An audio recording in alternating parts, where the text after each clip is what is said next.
When therefore you shall see the abomination of desolation, as spoken of by Daniel the prophet, standing in the holy place, let him who reads understand.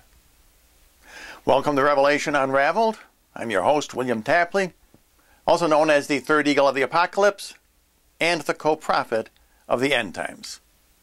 On this program, I am going to begin a very important series on the abomination of desolation, because it is time to unseal the four abominations which Daniel speaks of. And each of these different abominations applies to one of the four groups who will reign with Jesus during the millennium. Matthew chapter 24, verse number 16. Then let them which are in Judea flee into the mountains. Of course, those who are in Judea would refer to the converted Jews. And verse 17. Let him who is on the housetop not come down to take anything out of his house. Well, if you are on the housetop and you can't go down for any reason, the only other direction is up, and therefore here Jesus is referring to the raptured Protestants. And verse 18. And let him which is in the field not go back to take his cloak. Now, if you are in a green field and you must leave, the only other place to go to would be the desert. In this case, Jesus is speaking about the protected Catholics who must flee the persecution. And that is the group I am going to talk about on this video. And the fourth group. But woe to those that are with child and to give suck in those days. Now, this woe refers to martyrdom. And therefore we see the four groups who will reign with Jesus during the millennium: the raptured Protestants, the protected Catholics, the holy martyrs, and the converted Jews. Now, this end-time study of the abomination of desolation, as spoken of by Daniel, is not really an option for those of us who are Christians. Jesus said in chapter 24, verse 15, notice, by the way, that rosary number 15, let him who reads understand. By saying that, Jesus is telling us that his message was not for those who were listening to him. Otherwise, he would have said, let him who hears understand.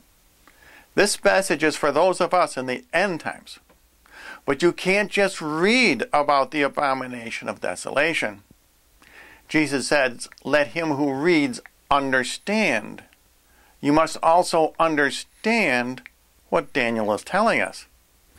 And Daniel hides his message in the last 5 chapters. They are all puzzles. They use chiasms. They use parallelism. And you must understand what Daniel is saying if you want to be prepared. And now I want to read the definition of chiasmus for you, and this is from Wikipedia. Chiasmus is a figure of speech in which 2 or more clauses are related through a reversal of structures in order to make a larger point. That is, the clauses display inverted parallelism. And Daniel, in his last 5 chapters, uses both chiasmus and parallelism.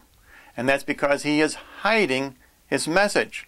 His message is to be revealed in these end times, and it is my job to do the unsealing. And the message for Catholics about the abomination of desolation is found in chapters 10 and 12 of Daniel. And first of all, I want to thank Josephus.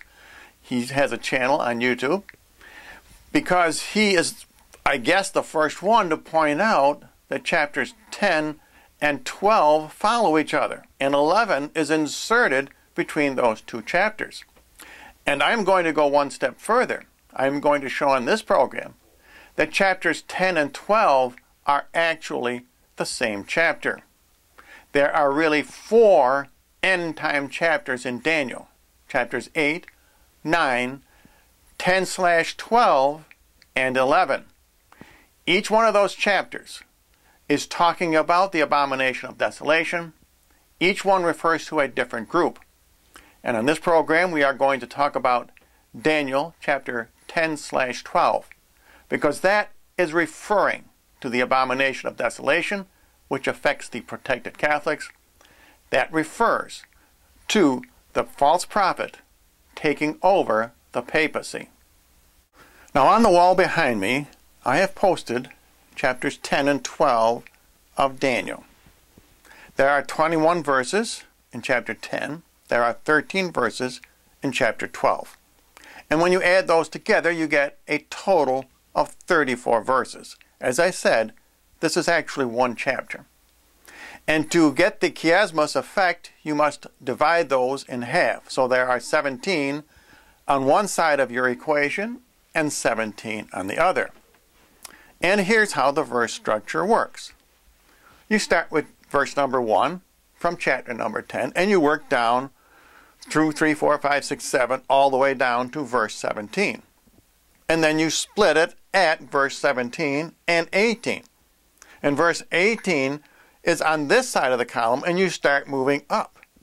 18, 19, 20, and 21 of chapter 10. And then you start chapter 12, beginning with verse number 1, 1, 2, 3, 4, etc., all the way up to verse number 13. And this chiasmus helps us to understand what Daniel is talking about, because many of the verses explain the other verse. Now here's how this chiasmus works. In chapter 10, verse number 13 is related to chapter 12, verse number 1. And let's see what Daniel writes. But the prince of the kingdom of the Persians resisted me 21 days, and behold, Michael, one of the chief princes, came to help me, and I remained there by the king of the Persians. Now we have almost this exact same phrase about Michael being one of the chief princes over here in verse number 1 of chapter number 12. But at that time shall Michael rise up, the great prince. So we see these two verses are related. Now the Michael verses were there to verify Daniel's chiasmus. And in verses number 7, in both chapter 10 and 12, we see the purpose for the chiasmus, because these two verses help to explain the prophecy. Let's read chapter 12 first. And I heard the man that was clothed in linen, that stood upon the waters of the river, when he had lifted up his right hand and his left hand to heaven, and had sworn by them that lives forever, that it should be unto a time, times, and half a time. And when the scattering of the band of the holy people shall be accomplished, all these things shall be finished. Of course, being finished refers to Armageddon, and the timing is 3 years and a half. The scattering of the band of the holy people refers to the Catholics, who must flee their church when the false prophet takes over the papacy. When you first read verse number 7 in chapter 10, it simply describes how the men who were with Daniel fled away at the sight of the vision. And I, Daniel, alone saw the vision, for the men that were there with me saw it not. But an exceeding great trembling came upon them, and they fled away and hid themselves. But now, because of Daniel's chiasmus, we realize that this is a further description of the Catholics fleeing their church. And it will be with great trembling, and they will hide themselves. The Catholics will have to hide themselves just as the original Christians did in the catacombs. And now we come to one of the most significant revelations of Daniel's chiasmus. And that is that verses 2 and 3 of chapter number 10 are related to verses 12 and 11 of chapter number 12. And these are very significant verses because they tell the timing of these events. Verse number 12, blessed is he that waits and comes unto 1335 days. And from the time when the continual sacrifice, that refers to the Eucharist, shall be taken away and the abomination unto desolation set up, that's when the new false prophet takes over the papacy, there shall be 1290 days. Now if you look at all of the end times abominations of desolation, this is the longest time period.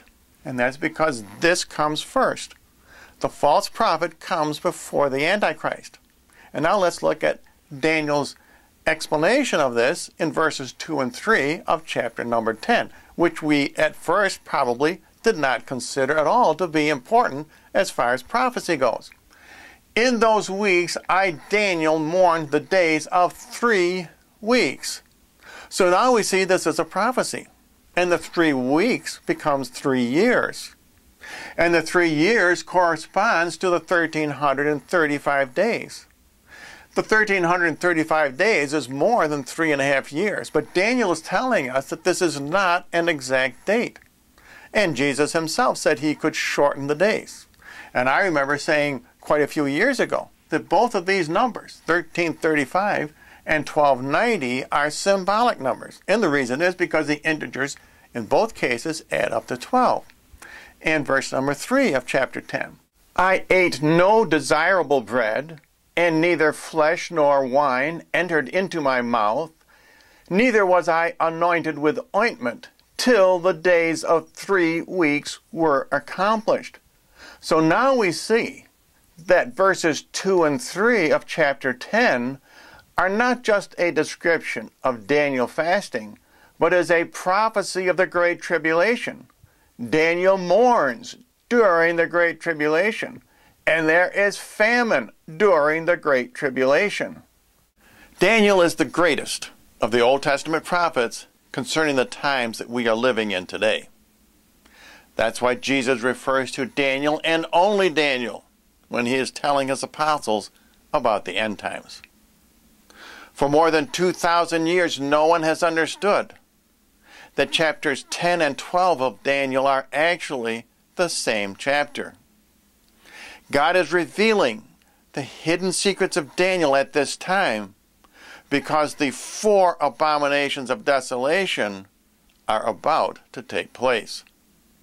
And in part 2 of this series, I will conclude my unsealing of Daniel chapters 10/12.